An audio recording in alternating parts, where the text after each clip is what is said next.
9 is back.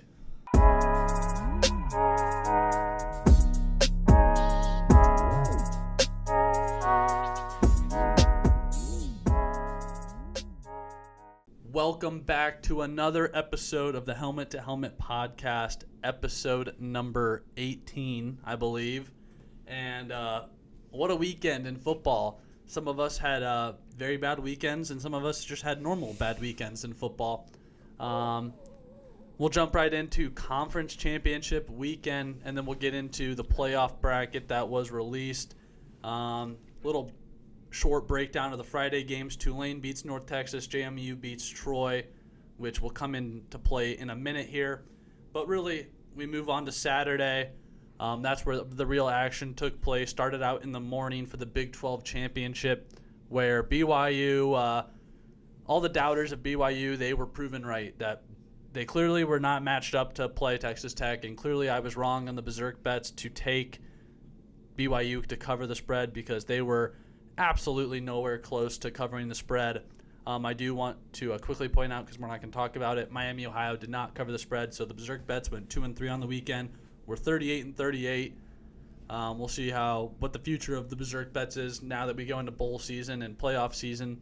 But yeah, BYU, it sucks that they're not in the playoff, but you can't really have too much opinion about it because the team that they were supposed to play or that they were supposed to beat, they got beat by 20 plus both times. So Texas Tech, I think they look pretty deadly going into the playoff. They're red hot right now. Bear Morton's playing at an elite level. That defense is on fire. They're going to give a lot of teams problems, I think, going forward. We'll jump into the SEC championship in the afternoon. We had Georgia, Alabama, and Alabama just got absolutely blown out. This game, they had opportunities to keep this game close. They never took them. Georgia looks by far the best team in the SEC, no doubts. And Bama, we'll talk about it more, but they still sneak into the playoff. A lot of people upset about that. Notre Dame fans. Yeah, Notre Dame fans especially. I don't have too many strong opinions about it. I mean, it's the SEC. The playoff committee is going to always be favorable to them for viewership. So it sucks that that's what happened, but you can't really be surprised about it too much, especially since they were in beforehand. I didn't think they were ever going to get taken out for losing that game, even though they did. They got walloped in that game. It was not even close. Yeah, it wasn't close at all. Yeah, Georgia, they look scary. I would not want to play them in the playoff until the championship if I were any other team. So, yeah, I kind of like Georgia to win the playoff. Maybe, I don't know. The two Big Ten teams are obviously going to give them a run for their money, but we'll see. We'll see how that all goes. We move. Oh, sorry. You just say something. What? I thought you were say something. No. Saying Alabama Oklahoma rematch. Oklahoma's actually favored, only 1.5, so it's basically just a 50-50. But yeah, basically a pick 'em. But I mean that's interesting. I figured they want Alabama, especially because I think it was the beating the same team twice effect. Because Alabama beat Georgia earlier in the season, and Oklahoma beat Alabama in the regular season. So I don't know if Oklahoma's favored to beat the same team twice. Yeah. The winner has to go play Indiana though. So. Whatever. Yeah, I think Indiana got a good draw there. Kirby Smart finally exercises his Bama demons. He never can seem to beat that team, but he gets it done. And we'll break down the big game last. We'll go into the ACC championship next, where Duke takes down Virginia in an ugly game. This game stayed on very, very late because it went into overtime. Virginia with a chance a win got them into the playoff, and they couldn't get it done. They fall to Duke, which puts JMU into the playoff at the 12 seed, last conference champion in. And I think that pretty much solidified that I expect the playoff committee to get rid of conference championships as automatic bids. That or they have no effect. Whether they still play the conference championships, I don't know. But they should still be played just for I think them getting sake. 2 mid-majors in year 2 of the playoff, it's all the ACC's fault though. I mean, try not having a 5-loss team win your conference. Yeah, they also, the ACC needs to fix their formatting. I think we talked about it before. That's the issue with the super conferences, is you're gonna not have common opponents, so one team's path is going to be significantly easier. We saw it a lot in the Big Ten this year. Teams like Nebraska and Michigan just had absolute cakewalk schedules. Somehow they both couldn't really capitalize off of that, and they both still picked up conference losses. But, you cannot say that Oregon or Indiana or Ohio State had a easier path than Nebraska or Michigan would have. Nope. Same thing for the SEC with Texas A&M. They played all the teams in the bottom half of the conference minus Texas, and the one team they played in the top half they lost to. Somehow they didn't make the conference championship, which actually probably helped Texas A&M, and I bet they were very happy to get a free bye week to get Marcel Reed healthy, who also quickly Marcel Reed announced he will not be entering the draft this year. He is coming back for his next year at Texas A&M, so big news for Aggie fans. I love Marcel Reed. I've said this numerous times in this podcast. I will ride whatever bus he's on. Ohio State, since Texas A&M has joined the SEC, Ohio State has played Georgia more times than Texas A&M has. So, also talk about soft schedules. Fun fact: Georgia winning that game, I think, gives them more wins in Mercedes-Benz Stadium than the Falcons. That is certainly something. I thought I saw that stat somewhere, which is hilarious. Falcons. But yeah, let's not sugarcoat it anymore.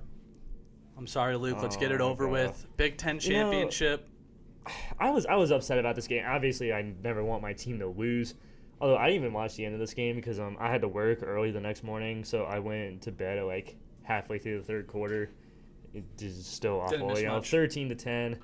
I did see on Instagram the next day our stupid kicker. I can't escape trash kickers in any of my teams. Completely shanks a 27-yard field goal. Mind you, that is closer than an extra point. Extra points being 29 yards, I'm pretty sure. Yeah. So, like, I said this on Instagram. It's like, if I had a nickel for every time Jaden Fielding, our kicker, missed a crucial kick down 13-10 against a Big Ten opponent, I'd have 2 nickels because he did the same thing against Michigan last year. Did you see that one was also a gimme against Michigan. Did you see the sideline video that, like, he was being super cocky on the sideline? Like, some Indiana fans were, like, chirping him, and he was being, like, super cocky back to him. He said before the game, he's like, I feel comfortable 60 and in. Yeah, 60 and in, I feel comfortable. He should have said 60-30. He feels comfortable. Yeah. Should have left out 27. Ohio State, for all their NIL and recruiting, cannot seem to find a good kicker, like, ever, because we had Noah Ruggles, who famously 2 years ago, we had C.J. Stroud shanked the game winner against Georgia in the 14 college football playoff. It was literally like as it hit the new year, he missed the kick. That was a fun way to start the year. So before I start coping, if to lose this game to Indiana, I like Indiana. I like Mendoza. To do it to them is not as bad. Say if it was Penn State or Michigan or literally anybody else. Indiana is literally one of the worst teams of all time. Like, they have literally the worst winning percentage as a program. In the Power and 4. For them to finally be good, cool, have your flowers, whatever. That being said, Ryan Day might be the most overrated head coach ever because he has the best winning percentage of all time. Well, he just got his second win against Michigan. Although I give him a little grace on that one because 3 of his losses came from during a major cheating scandal.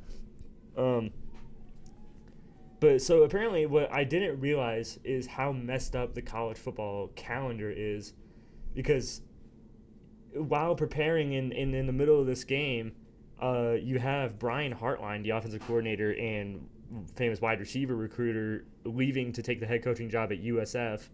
So not only did Ryan Day have to fight to keep Chris Henry Jr., the number 1 ranked wide receiver in the class of 26, at Ohio State, which he did, he also took over play calling for the first time this year, which explains why Ohio State's offense looked scared and super conservative. I remember going into halftime, we had like over 2 minutes left, and he just lets the clock run down. I was like, what the hell are we doing? Yeah. And then later I realized, Ryan Day's calling. Ryan Day, for some reason, is like the most conservative play caller ever, despite having the best team in the nation. So yeah, I think Ryan Day sucks at play calling, and whether it was just because it's his first week doing it in a while because Hartline was gone, and he's also fighting to keep recruiting. He's also fighting to just recruit other players other than Chris Henry Jr. He's doing so many different things at once, and the calendar is screwed up. But hey, Indiana's also recruiting, and they came in and won. I do want to shout out Indiana's defensive coordinator. I forget his name, but the announcers were talking about him. He had saying could not get it going. It was like something with like their coverages was like really good. So Ohio State now plays the winner of Texas A&M Miami. I'm not scared of either of those teams, though. Say Georgia. I think it's the hardest draw for any of the teams with a bye. Maybe. I don't want to play Georgia. If Georgia beats the winner of Ole Miss Tulane, which I think they will comfortably, Ohio State and Georgia will play in the Fiesta Bowl semifinal, and we'll have to go through them to make it back to the Natty. I think we definitely still can. Ryan Day has to learn how to call plays, though. That's probably going to be the hardest part. What I really hope happened was just Ohio State didn't think this game mattered because other than seeding, it really didn't. I just really hope that they were playing like, this game is kind of whatever. Yeah. And then we're in the actual playoffs now. We're going to go back to doing what we were doing. Yeah, it's maybe it's a game that lights a fire under them again, like the Hopefully. Michigan game did last year. I hope so. I wouldn't be surprised. Yeah, again, it was kind of like they played very conservative, I thought. Jeremiah Smith was kind of absent from the game. He didn't really make a big impact. They just couldn't get it going offensively. And but yeah, happy for Mendoza, happy for Indiana fans. Yeah, they deserve that one for sure. That game, not to say that it was I hate the Super Bowl game term, but that game definitely meant more to Indiana than it did to Ohio State. Obviously, Ohio State hasn't won a Big Ten championship in a few years, but Indiana hasn't won one in decades. I think I saw. It was like 1960 something. Yeah, I think it was like Kurt Signetti was like a 10-year-old the last time they won a conference championship. But yeah, we'll jump into the playoff bracket that was announced, and then I'll give you my sad news from the weekend in football. But yeah, so the big news is that Notre Dame gets left out after weeks of them being ahead of Miami in the rankings, and I could not be happier. Join a conference. They're the only team in the country that gets this exception for not playing in a conference, even though they play in the ACC for multiple other sports, both basketball, soccer, bunch of different things. I'm very happy that Miami got in over them because Miami has the head-to-head. Yeah. And although Miami had a couple bad conference losses, that doesn't mean more to me than a head-to-head loss. Well, yeah, that and Notre Dame only played one other really tough game, and they lost that one too to Texas A&M. Yeah, and then they beat USC, I guess. USC was like 20th or something. Ohio State beat Michigan. That's the same thing. You can't say wins over Boston College, Stanford, Syracuse. Those do not move the needle whatsoever to me. Yeah, and those are the bottom of the barrel ACC teams. Miami beat those teams too. Yeah. So, yeah, I am surprised that Bama did not move a spot down below. I kind of thought that they were going to get Miami the 9 seed and Alabama the 10. But still, I do want to say I do think Ohio State got screwed on I think they have the hardest path out of any team. The only hard team is Georgia. I'm not scared of A&M or Miami. I would rather, maybe not Oregon, but I would rather play Ole Miss, obviously Tulane and James Madison, Alabama or Oklahoma than play A&M or Miami, just because their offenses are so. Those are probably the best offenses you're going to play. If you play Oklahoma, they have no offense. Yeah, but I mean, the loss overshadows the fact that Ohio State's defense still played very, very well against Indiana, holding them to only 13 points. I also would rather play Texas Tech or Indiana over Georgia right now. Yeah. Oh, yeah, for sure. So I think you guys have the hardest semifinal if, higher standings Ole Miss, please upset Georgia for us. Thank you. Yeah. So that we can dog walk you. I know that there's going to be a lot of people in the country who say that they need to get rid of the automatic bids for conference champions, which I do think they're going to do. I think the ACC blowing it is going to put them on the path to getting rid of automatic bids. But I kind of hate that. I love seeing the mid-major teams get in because it means so much more to those players, to those coaches, those fans. I saw the James Madison and Tulane fans just over the moon excited that even for the opportunity to play Like James Madison just recently moved to the FBS. Yeah, this is only their second eligible year. Yeah, because they had the 1 year where they went undefeated, but they weren't allowed to make bowl games because you have to wait so many years until you can do it. But yeah, I don't think James Madison or Tulane will win. Obviously, it's James Madison versus Oregon, Alabama, Oklahoma, Tulane, Ole Miss, Miami, Texas A&M. But I think James Madison or Tulane keeping the game close would change a lot of people's minds about it. But what you cannot have happen if you're a fan of mid-major teams like I am, you cannot have Tulane and James Madison both get boat raced in these games. I'm surprised Ole Miss stayed at 6, losing their coach. Yeah, I mean, the playoff committee has they love to set new precedents when it just to fit in different narratives. I don't know how you can say that they're better than A&M. I know A&M hasn't had the hardest schedule, but I mean they lost one game. It's always the case of it's when you lose, not how or who you lose to. Ole Miss's loss came earlier in the year. If Texas A&M's very first game of the year was the loss to Texas and then they went out, they're probably the 5 or the 6. Probably. Yeah. So I do think they kind of got screwed there, but it will be cool to see a playoff game in College Station. That stadium is always electric, and to see it in a playoff atmosphere, I think it's going to be very cool. The Alabama-Oklahoma game is going to be another very, very, very, very, very boring game. The last time they played, Wouldn't be surprised. Yeah. The Oklahoma's offense is so bad. Their defense is amazing, but they're such an abysmal team to watch play offense. Oklahoma has a very good home atmosphere advantage, though, so I wouldn't be surprised if they take this over Alabama. I hate the Sooners. I can't stand Oklahoma. I hope Bama. I mean, I just hope Indiana wins. Whoever they play, I hope they win that. If Mendoza's gone, I'll still take Matera in the draft, I think. You want Mateer? I think so. Him or... Well, I want Mendoza first, obviously. I'd have to look at all the quarterbacks again. Yeah, I think Mateer's going to be good. I would take Dante Moore over Mateer, and I'd take Dante Moore. I don't know. I'd have to look at stats. Yeah, but that's off topic. But yeah, yeah. I think when we record on Thursday, we can do like a March Madness type of. We can fill out a bracket each, Cool, kind of predict what we're gonna go for, because no college football this weekend minus the Army-Navy game, so we won't have a bunch to talk about. It'll mostly just be an NFL picks and preview show. So yeah, we can, just to get some college football in there, we can do a bracket fill out. But in other news in college football from the weekend, my hopes and dreams were taken away from me. I hate Penn State. They fired their coach 2.5 months ago to get a head start on coaching. Then no one wanted to go coach for him. So then, like a man at the bar at 2 a.m., when the bar's about to close, they go to their last choice, and they take Matt Campbell from the Iowa State Cyclones. But in record time, Iowa State hired their new coach less than 2 minutes after, which does mean I think Matt Campbell... They probably expected it. Yeah, I think Matt Campbell was working with our AD to make sure that the Cyclones were put in a good place when he left, because he did love the Cyclones. He loved Ames. And if you saw his press conference that he had yesterday, he was breaking down in tears, talking about how much he loved Iowa State, which was a very emotional day for Iowa State. This all happened on Friday night, by the way.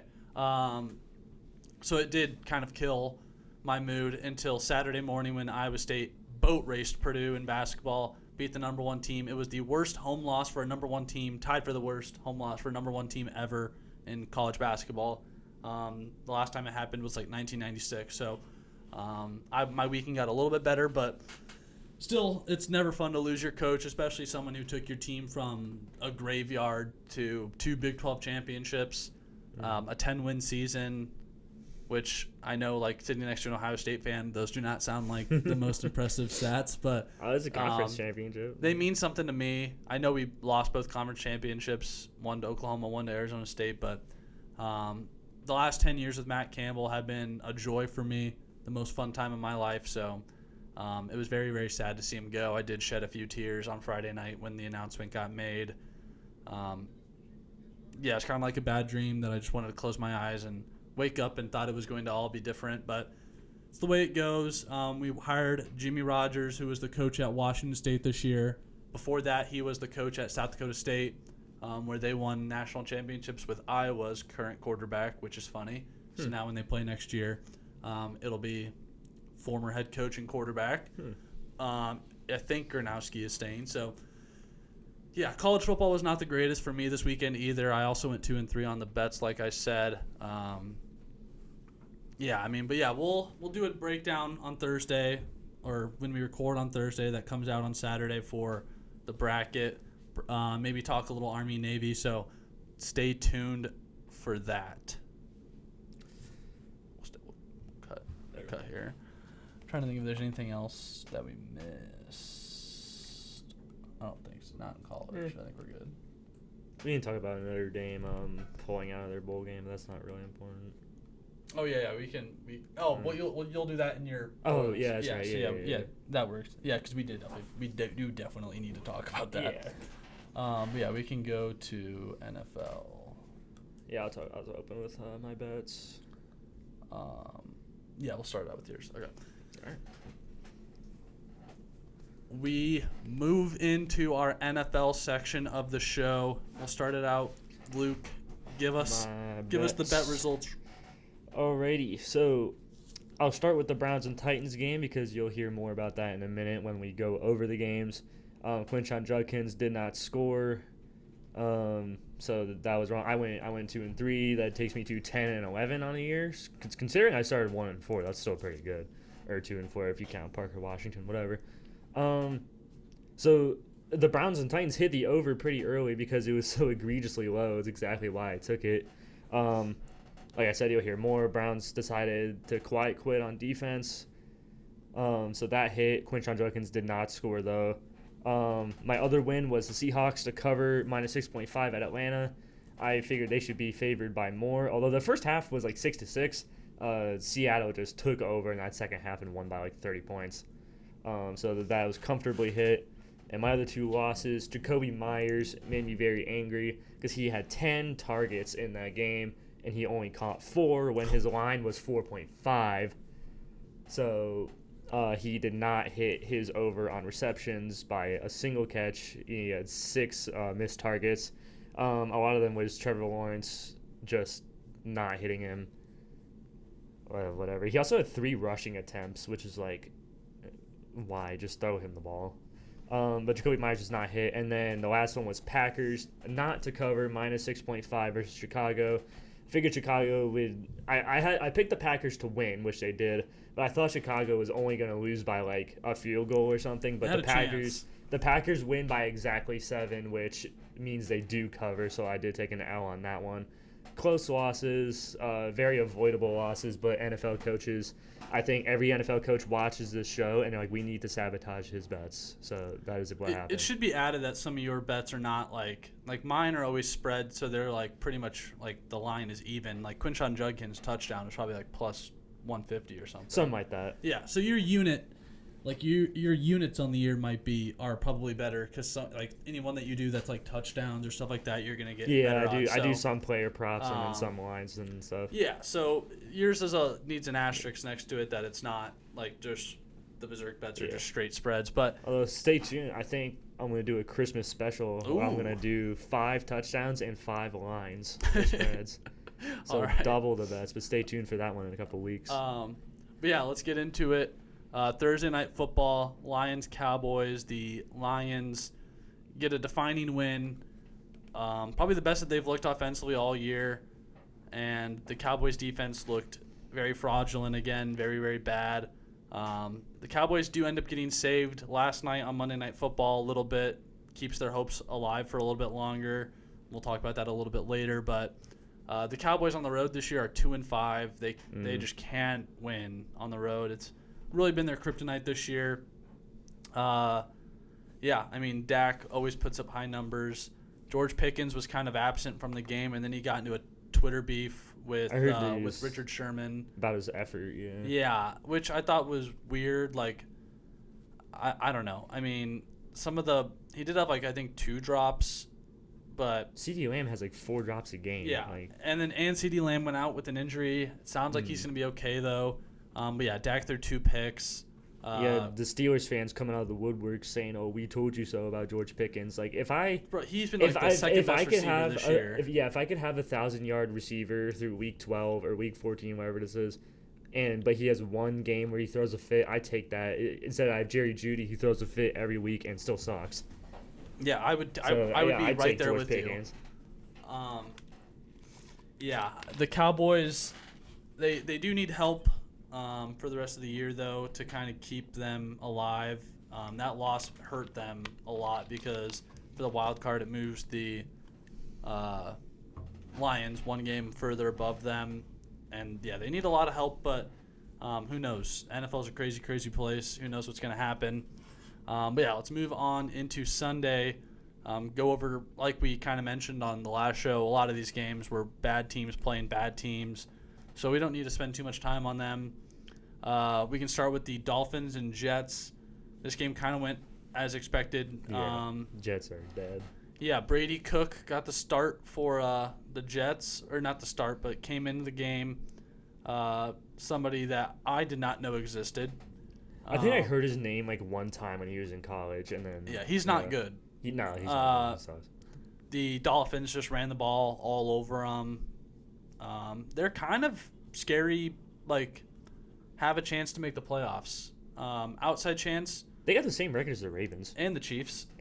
Yeah, so the rest of their schedule, though, they've got Steelers, Bengals, Bucks, and Patriots, so probably going to at least pick up one or two losses in there, but who knows? They're definitely not out of it. It's in Foxborough, too, January 4th. They're losing that one. But don't want to spend too much time on this game. The Jets pick up a big tank loss for them. I know a lot of their fans are mad that right now I think they're sitting 7th in the draft,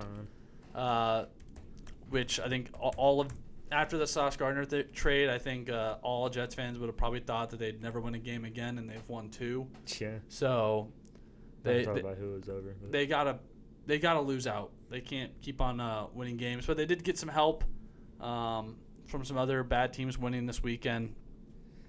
The Jets are sitting at 7 at 3-10, a slightly stronger strength of schedule than the 3-10 Commanders at 6. From 1 to 10, right now it's Giants, Raiders, Titans, Browns, Saints, Commanders, Jets, Cardinals, and then Atlanta's pick, which goes to the Rams and Cincinnati. Yeah, which is crazy that the Vikings have a better record than the Bengals. But anyway, we can get into the next game. Talked about it a little bit. Or no, we didn't. Seahawks. Or yeah, we did. The Seahawks, Falcons. I was lost right there. Seahawks, Falcons. Back to business for the Seahawks. JSN finally has another good game. 92 yards, 2 touchdowns. Darnold has a good game. I feel so bad for Falcons fans. Like we said, they don't have their own pick. It's a top 10 pick. Raheem Morris is most likely gone at the end of the season, I've heard. Yeah, I think they need a new quarterback, too. They might be they would have been in the quarterback draft market had they had their first-round pick. I don't think Penix is their solution. He's too injury-prone. Yeah, I think Penix is good enough to be a solid starter in this league, but his injury history is so extensive. If you even go back to college, he got injured a bunch in college at Indiana and at Washington. Yeah, he had 2 shoulder tears and 2 ACL tears in college, and he has another knee injury in the league. It's not good. But, the Seahawks they're a force. I think them and the Rams, they look like the 2 best teams, and it kind of sucks that I always feel bad whenever it's like the 2 best teams in the division or in the conference are in the same division because one of them just has to take a wild card spot on the road. Yeah.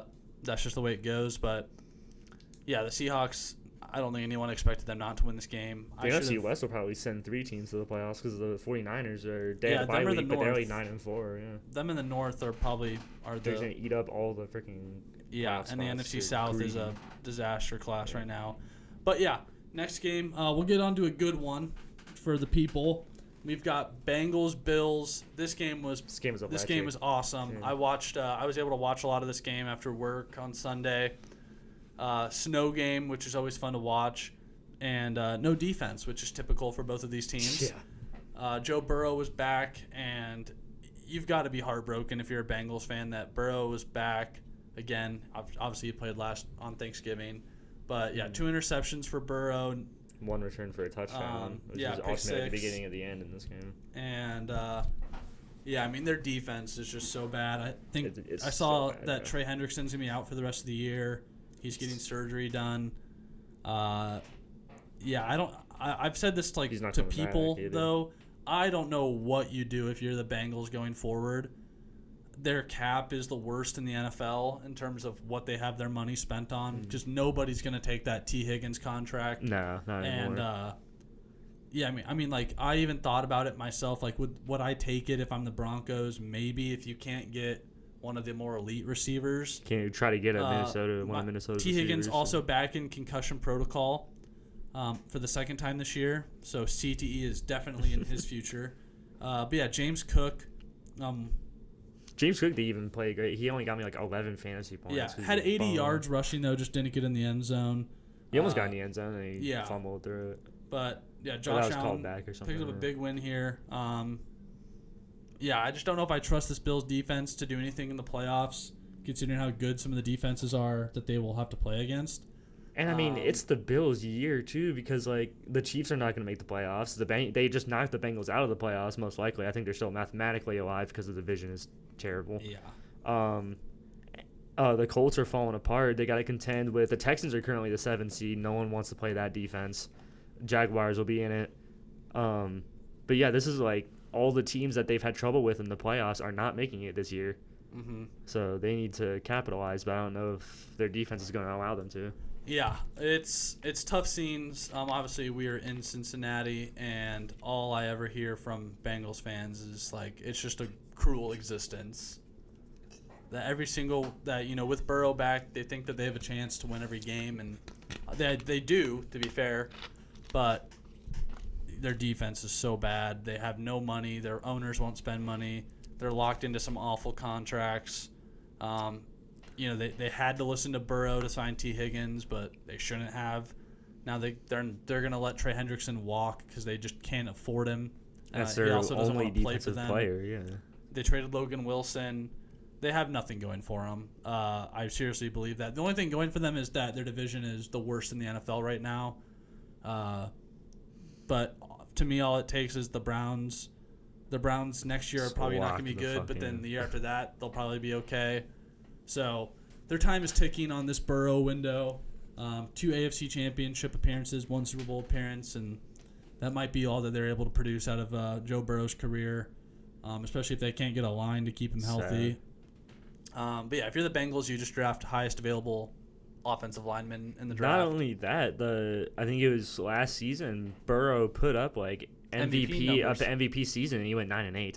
Yep. And he's last in the division because that was the year that the division was actually not terrible, and the Browns were 11-6. Yeah. With Flacco. Yeah, it's a cruel world for the Bengals fans. So, but we'll move on to the game that we mentioned a little bit already: the Titans, Browns, and Shedeur Sanders enters the elite club of throwing 300 yards plus, which Drake May has not done. I know that's talked about a lot on another big sports podcast, but. Yep. Yeah, this game was always going to be electric to me because Cam Ward and Shedeur have like a weird like love-hate relationship. They worked out. I think they are friends. I think they are good friends, but you did have them going at each other that one like practice or something where he's like, yeah, he's like, I'm gonna be this. That, yeah, I play football, like all that stuff. Yeah. Yeah, I do think that they are friends, but they have they're very competitive with each other. You can tell. And again, I was just baffled that Stefanski took out Shedeur Sanders on that 2-point conversion to tie the game. I don't know. He's clearly got problems with Shedeur, and Shedeur did pretty much through 500 completion percentage, but he can chuck it, that's for sure. Like a 60-yard reception to Jerry Jeudy, who actually caught the ball. Judkins had a 58. Fannin had a 35. He's throwing the ball deep. Yeah, he just the Browns are just until after next season when they get the massage therapist guy off their contract or off their books, cap wise they're just going to be in a tight space. But I tried saying this to Luke this morning. This is a great loss in the tank because if the Titans can pick up one more win, the Browns can just keep in moving which up. they. But the Titans aren't taking a quarterback, so it's not really the end of the world for that. Like, Cam Ward looks good. I If don't know I'm the if the Browns, Titans, I don't know if the Browns take a quarterback either. If Shador keeps looking decent, I don't want to. I'd wait a year, maybe get Sayan. I'll try to keep it concise. Well, Sayan's got 2 more years because he's a true freshman. sophomore. He's a sophomore. Yeah, he sat last year. That's right. Yeah, because he appeared in the playoff game. Okay, yeah. Even though they put him, even though he made the Big Ten All Freshman team, which was a huge debate thing that I saw that This year. Yeah. He deserved. Oh, because Mendoza. Okay. Well, do they do like first and second team like the NFL does? I don't know if they do first and second team, but he made like the Big Ten All Freshman team. Okay, because if there's multiple quarterbacks, the only better quarterback than him is Mendoza. So if there's multiple quarterbacks, it should be him. Who? Bryce. Yeah. If he didn't hand off the ball 30 times at Nebraska, what are we talking about? But yeah. So I'll try to keep this concise. Stefanski has to go. Yep. That's just it. Because not only is he actively combative with his starting quarterback, which it was announced Shador Sanders will start the rest of the season. The rest of your guys' schedule, at least the next 2 games, is brutal. Yeah, we're gonna lose out, unless the Bengals are gonna keep playing till the very end though, because they're gonna unless like the Bengals are out of the playoffs and are gonna sit their starters. We'll probably still lose. I think the only thing the Browns are really trying to do is get Myles Garrett his sack record, in which against a team that has taken the most sacks this year, Myles Garrett only gets 1, which still puts him on pace, but I would have liked to see him get more than that. So Stefanski he's openly combative with at least one of his players right now. He calls the single worst 2-point conversion play I've ever seen, because you do this overly complicated direct snap to Quinshon Judkins, who was supposed to pitch it to Harold Fannin, both rookies. Fannin had an amazing game, 8 for 114 with a touchdown, a beautiful ball from Sanders. But it's like a complicated play. Judkins doesn't know what to do, and he doesn't pitch it to Fannin, and then he tries to throw it across the field, and it gets knocked down. It is just awful. He took Sanders out of the game because he can't stand him. So what the Browns need to do is Stefanski just has to be gone. And I want to keep Schwartz, because usually when you fire a coach, their entire staff goes. I really want to keep Schwartz because our defense has been great with him. But Stefanski just openly being combative with your starting quarterback is just the last straw. The offensive genius whose offense can barely score, although in this game the offense showed up and then the defense either quit or just didn't show up. Pollard had a great game. So watching the Titans, they actually for an interim head coach, they actually had a great game plan. First off, Cam Ward only threw the ball 28 times compared to Shador Sanders' 42. Pollard, man. Yeah, our run defense just didn't even show up. Tony Pollard goes for 25 for 161, 2 touchdowns. That's just awful. And I think Schlesinger still had a good game. Let me find him. Yeah, he had 6 tackles, 6 solo tackles. So he still had a pretty good game. Myles Garrett only gets 1 sack. I think that's the only thing that the defense is going to care about anymore is Myles Garrett's sack record. Other than that, why would they play? They could hold unless they shut out the opponent. We're going to lose. Yeah. And Shador Sanders, I don't think the game plan had him throwing 40-plus times. But, I mean, he had 364 yards, 3 touchdowns, and a rushing touchdown on top of that. The pick he had was especially brutal. It just was a bad play. He did all the things that he got dinged on in college, like holding the ball too long, just drifting back into the pocket instead of stepping up. He did all of that. He just drifts back for 6 seconds and then just heaves it down the middle of the field for it to get picked off. It just looked awful. But, I mean, he's still a rookie. It's just a rookie mistake. 364 yards and 3 touchdowns and another rushing touchdown on top of that certainly could make up for it. There's no reason to ever lose this game. Yeah, so what I do is Stefanski has to be gone. I think we need a real offensive coaching who can work with their quarterback instead of pulling him out on the goal line all the time. And then I would take an elite offensive lineman and a first-round wide receiver with our picks. The Jaguars just can't stop winning to make our pick worse. They currently you take the lineman it's first. currently at 27. It's a good wide receiver draft. Yeah, there's 3 wide receivers we can get in the first round. There's 4 that I really like. Yeah. I like Concepcion from A&M.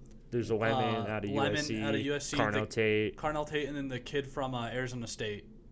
I can't remember his name. But he's a beast. But yeah, it's the Titans had a great running game yesterday, or Sunday. Jeez. But yeah, we'll move on to the Vikings-Commanders game. Now, if you look at the score and you see 31-0, you probably think, "Wow, J.J. McCarthy had a great game of football," which he kind of did. He had a good game, 16 for 23, but only 163 yards passing with 3 touchdowns. The Commanders had 3 turnovers, an interception that got ran 40 yards back. The Vikings always had good field position. It kind of seemed like. But, man, it doesn't matter how good McCarthy played. When you look at the stat sheet and you see that Justin Jefferson only had 4 targets, 2 catches for 11 yards. Again, that's 3 games in a row where he's barely even been involved. Addison had a good game, so there's that. But, yeah, this Vikings team, McCarthy, if you can't get Jefferson the ball, you've got a problem because even Kirk found ways. Sometimes you just have to do the screw it. Jefferson's down there somewhere, and he'll go get it. But yeah, still nonetheless a good win for the Vikings, and Commanders fans are very upset that Jaden even played in this game because he went out with another injury. So stupid. Elbow, yeah. I mean, I don't know why they decided to play him. Mariota's not that bad of a backup, and you can't risk getting hurt. Having Jaden get hurt in a season that means nothing. They're out of the playoffs. Just go get a pick, get some defense. Their defense is really bad. I don't want to spend too much time on this game. Yeah. Vikings are the first team since 1992 to get shut out and then shut out an opponent back-to-back weeks. Huh. That's interesting cool. stuff. I think it's like the Broncos in 1992 did something like that. That's fun. Next game we move into the big upset of the weekend. We had Saints, Buccaneers, and my Panthers.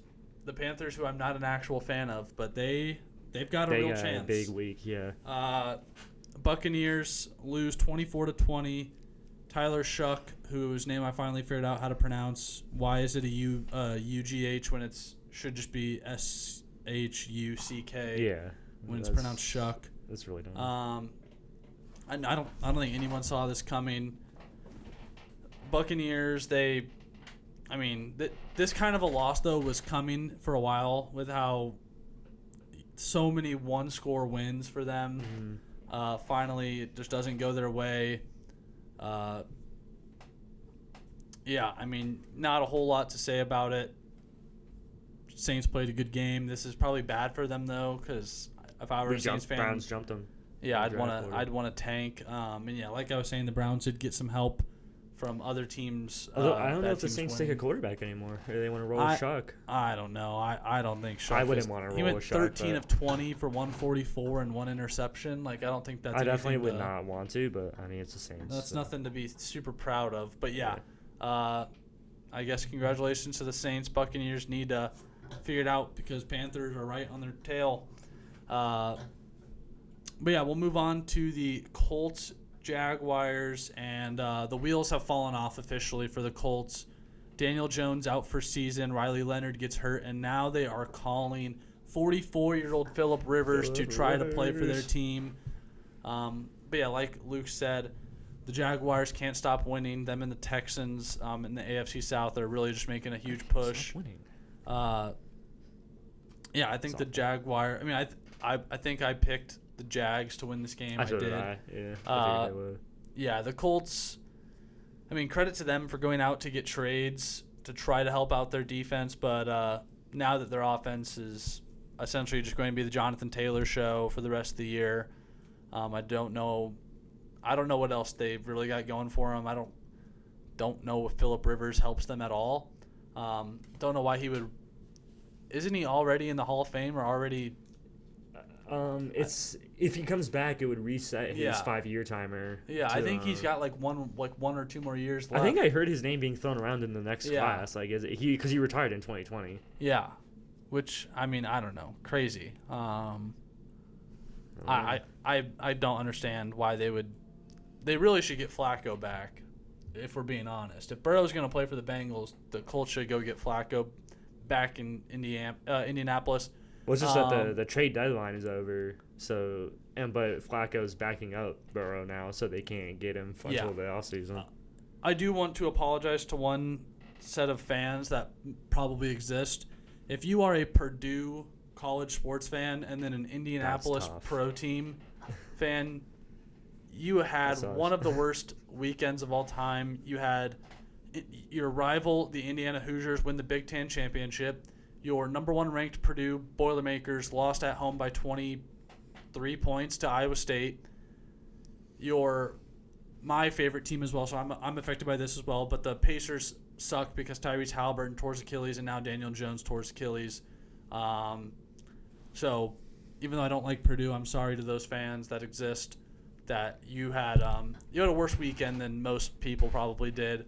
But yeah, the Jags keep rolling. What a great first year it's been so far for Liam Cohen. Definitely up there. Him, Vrabel, or Ben Johnson probably going to win Coach of the Year, I would imagine. But yeah, I don't really have a whole lot else on this one. Next game up, we got Steelers-Ravens. My friend sent me a funny text that Lamar said that he's treating every game like it's a playoff game, and then my friend said take the Steelers. It's a playoff game, which is funny that it happened that way. So Ravens are most likely out of it now, unless the Steelers continue to just implode on themselves. But the Ravens have to win games to take it back. But I don't know if Lamar is still hobbled or if he's just like falling apart. Their offense just is not good, and their defense is now like pretty average. I know that we'd be in the blast zone, but we really need to nuke the AFC North.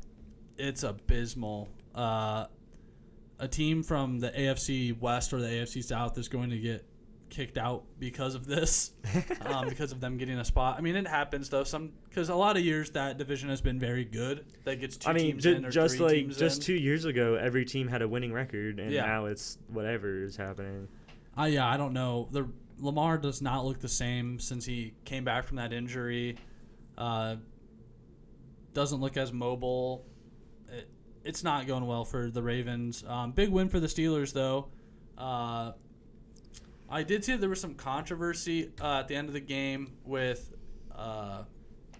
the Isaiah Likely touchdown that got called. It was the what is a catch thing because he caught it in the air, got 2 feet down, and then lost it. So like, is that a touchdown? Or? Yeah, and then like the whole like football move. Yeah, and then some people were saying like, I think it is a touchdown. Like he grabbed the ball and then pulled it away from him, which is a football move. I think catching it in the air is a football move. Yeah, and he had 2 feet down. Like I don't know what else. Like I don't see how that's an incompletion. So that sucks for the Ravens, but you can't rely on that to win you the game. Yeah, I see. They did not play well enough, I thought, to win the game, and Rodgers had one of his better games of the year. AFC North football. What a time to be alive.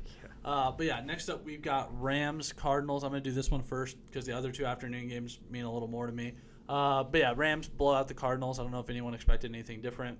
Blake Corum had a big game, 12 carries, 128 yards. Puka had a big game, 7 receptions, 167 for 2 tutties. Cardinals also in big tank mode. I didn't think they'd be down there in the top 5 consideration, but they've found a way to do it. I wonder what the Cardinals are going to do if they're done with Kyler and they draft a quarterback. I've heard rumors, I don't think Kyler to the Colts would be the worst thing. Maybe Kyler to the Browns if the Browns don't draft a quarterback. I don't know. I'm just trying to figure out what. The issue with Kyler Murray getting traded is his contract. because Yeah, he's on got a huge massive contract. And But the Browns can't take that because of Deshaun Watson's cap Browns hit. love a big contract. Yes, sir. To a shitty quarterback. But yeah, I don't want to spend a whole lot of time on this game. Everyone expected this result to happen, and it did. Rams, cruise past the Cardinals on their way to a win.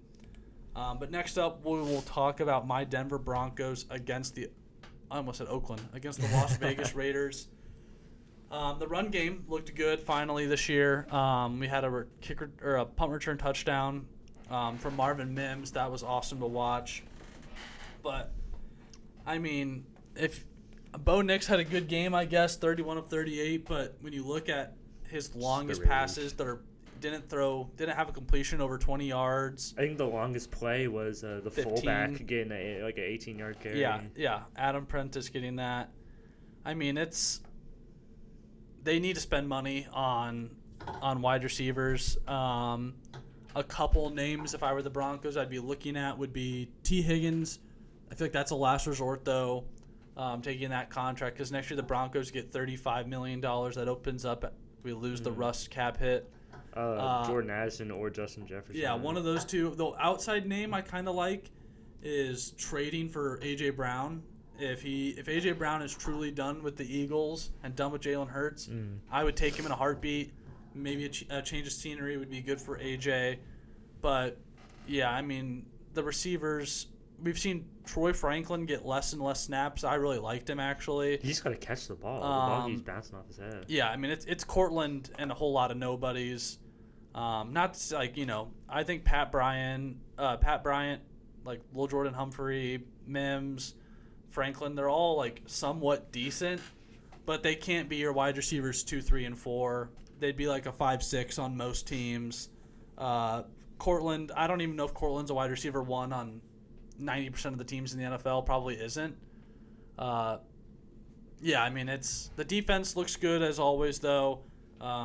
Benito with 2 sacks, John Franklin Myers with a sack, Roach with a sack. Pat Surtain had a much better game.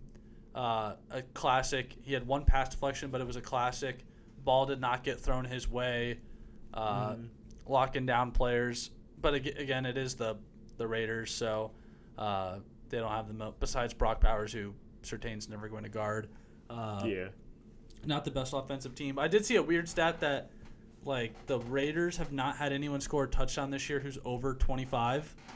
Didn't they just break that, though? Yeah, this game was the first one that they did. So, I mean, at least you have that going for you if you're a Raiders fan. But other than that, I mean, yeah, you're drafting a quarterback. You're in the Mendoza sweepstakes or the Dante Moore sweepstakes, whichever one they decide to go with. I think right now Mendoza's the higher mock drafted quarterback. Oh, yeah, they also kicked a field goal just to beat the spread. And they called that that penalty on it too, the play before they even give them the chance to do it. Yeah, people are calling the Vegas. Vegas made a call and said you need to beat the spread. I definitely think that there was some, especially in Vegas. Yeah, it all seemed very fishy to me. I mean, I didn't bet on the game. I don't really ever bet on Broncos games. If I had bet the spread and lost like that, I would have been pissed. But yeah, I saw a lot of people online very upset about how that went. But I don't know. You can't be too surprised that the Broncos only win by 7 points, considering they only won by 3 the last time. So if you bet on the Broncos spread, I mean, that's kind of on you. I literally almost bet on the Raiders spread because I was like, they're going to win by 3 points again. That's what my feeling was going into the game. But yeah, I feel good about the Broncos defense. Obviously, don't know how I feel about the offense. The running game looks good. I think R.J. Harvey is a for sure. Keep him for multiple years running back. They just got to get a duo for him. I think this draft they obviously need wide receiver talent and maybe a safety. But other than that, I mean, we're loading up wide receivers, get a running back. I think C.J. Donaldson out of Ohio State would be good. He's like the big bruiser type, so you can have him and then Harvey be like the explosive guy. Yeah, I've seen a lot of different things. I mean, the Broncos are going to draft late in the draft, obviously. Yeah. I would love Carnell Tate. But smart. I also think, a guard might be nice. Bo does get some pressure sometimes from the inside that where he struggles because he likes to step up in the pocket to throw. Yeah. So if he does do pressure. it does kind of make a lot of fans angry, but he does do like the, instead of like a 1 foot forward pass, he does like a 2-step forward then pass. So yeah, I got to have the interior line solidified to do that, but can't complain. A win's a win. We're one win away, I think, from clinching our playoff berth. Probably the division. The Chiefs are eliminated from the division. The Chargers are up there. Chargers are only a couple games back. But you're gonna get the division unless you absolutely collapse. We have a brutal next game though against the Packers. I think we might get throttled. I'm gonna be honest. Packers. I don't feel the best about it, but that's a problem for. Where is that game though? Because I think that's gonna make a big difference. It's in Mile High. Yeah. I'll say because I think both of those stadiums are very, very good home field advantage, Mile High and Lambeau. So that might be a big difference. Yeah, I mean, we've got home games against the Packers, Jags, and then at the Chiefs, and then home to end the year against the Chargers, which I'm really, really hoping that game is not for the division, which I'm scared it might be, especially if we lose to the Packers, then things get very, very scary. But regardless, I think you got it. You're gonna make the playoffs. I feel confident that we'll make the playoffs, but I would like to win the division, keep home field advantage until the Patriots. But Bears Packers up next. Like Luke said, Bears. They had a chance to keep it close though. Caleb Williams throws an interception to end the game pretty much. I don't think anyone. I kind of expect. I mean, we both picked the Packers to win the game. Yeah. In Lambeau. I do kind of expect them to split the series like we said. I would expect that, in a couple weeks. But all things considered, if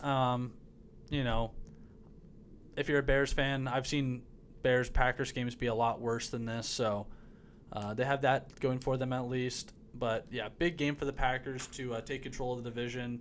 And the 1 seed, I think. No, Rams got the 1 seed. Rams got 1 seed. I think the Bears fell from 1 to 6, I think, and then the Packers jumped to 2. The Seahawks, I think, are 2.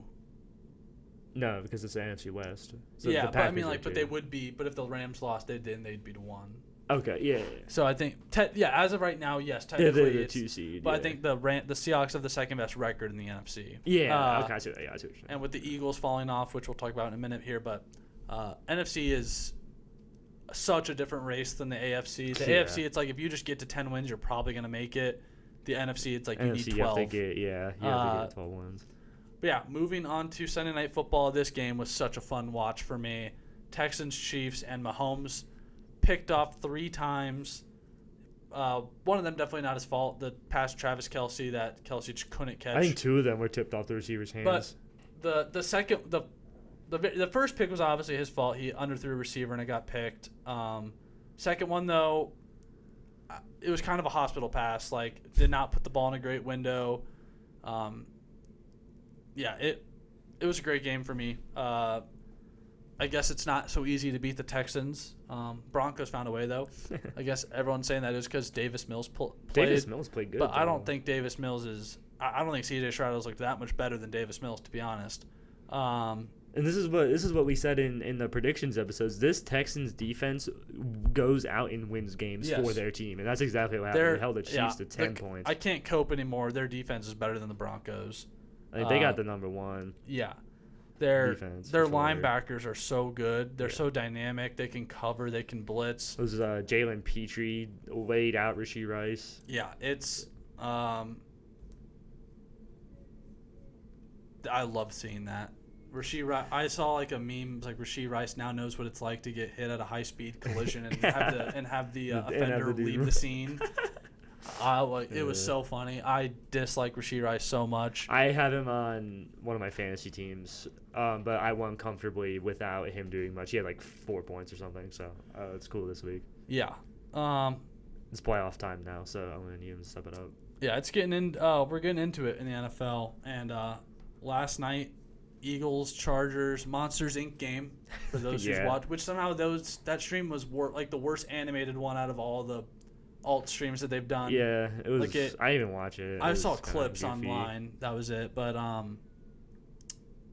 not a good game for the Eagles.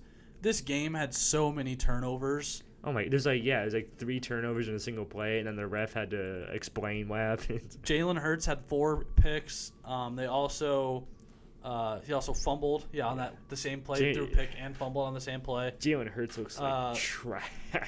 Justin Herbert had threw a pick, and they also lost 2 fumbles. Yeah, so 7 or 8 turnovers, however you want to look at it.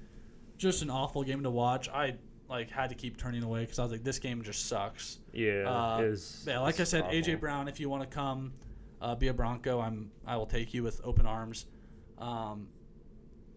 That game kind of sucked for me because it kept the Chargers closer. I think it was if the Chargers would have lost that, the Broncos would have only needed to win 1 and then have the Chargers lose 1 more to win the division. Now it's a little bit harder, but if you're a Cowboys fan, you definitely love that game.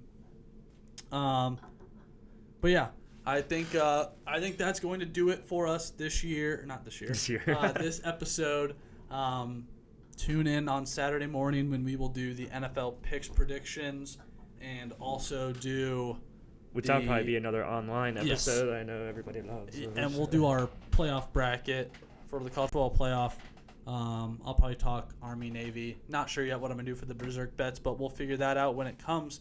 But yeah, thank you for watching. Week on the bets next week. Please like and subscribe. Otherwise, Penn State will steal your coach as well. Wait. Brian Kelly is still out there. He's still working. Episode's not over. Quickly. Oh, yeah. We'll do this fast because we are kind of going very overtime here. We will do Boils My Milk. I'm just going to go quickly. I hate Penn State. Screw you. You couldn't get a coach for 2.5 months. Die. I actually have a couple things. I was gonna do Notre Dame. I'll start with Notre Dame. So you lose your tough games and then you cry like a baby when you don't make the playoffs over the team that beat you. Makes 0 sense. You cry about getting singled out while you single yourselves out by not joining a conference, and then you sign a deal that gives you automatically in if you're ranked top 12. That is just win your games, Notre Dame, and then you pull out of your bowl game, you take your ball and go home. It is just sad. It is just sad. And some of those players on that team aren't going to play football ever again, so you're just withholding your own players from finishing their careers with a highlight. Yes, them pulling out of the bowl game. Iowa State pulled out of their bowl game too, but that was them and K-State, but that was mostly because players, the coaching changeover and players. That's a legit reason. They're pulling out of their playoff games because they're pouting. They don't want to give ESPN money. That's not a legit reason. And their AD went on a show and said they did it because the coaches and the captains of the team said that they didn't want to play for anything that wasn't the playoff. And I'm like, you're not even. I mean, it just shows not even football players. It's just, the bowls mean nothing anymore. Yeah, to those teams. It's such a great tradition, and it's it sucks that's going away. But if you expand the playoffs to 16 teams, the 17th team is going to be mad. So someone's going to be mad every year. Yeah, but I think the issue the committee needs to stop doing the week by week thing. Because that's what they did to Notre Dame was they gave them this hope that you're above Miami, you're in, and then just rug pull it. They need to do what the March Madness does.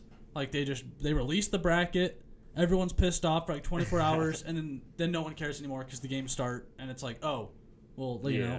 got nothing to complain about. There's good games on, so they need to stop doing the week by week because it doesn't do any good to do the week by week. Who cares? Yeah. But and now want to throw what are you saying? No, you're good. Go. Oh yeah, so to throw in one more thing. The refs were especially egregious this weekend, especially in college. North Texas got robbed. There's so many things that just went Tulane's way that are very obviously not what they were supposed to be. And Ohio State's defensive line was getting mugged all game. Kenyatta Jackson, just literally has 2 guys throw him to the ground with no call. I don't know if that would have made much of a difference. Caden Curry still had a good game, but yeah, refs were not good. That's all I got. All right. Yes, this time officially the podcast is over. But yeah, like and subscribe. Brian Kelly is still out there, like we said. Or you could be like Nebraska and you could extend your coach through 2032 thinking Penn State's going to hire him and then they actually don't even want him in the first place. But yeah, that's going to do it for us. Pretty long episode today. Tune in on Saturday for fun times.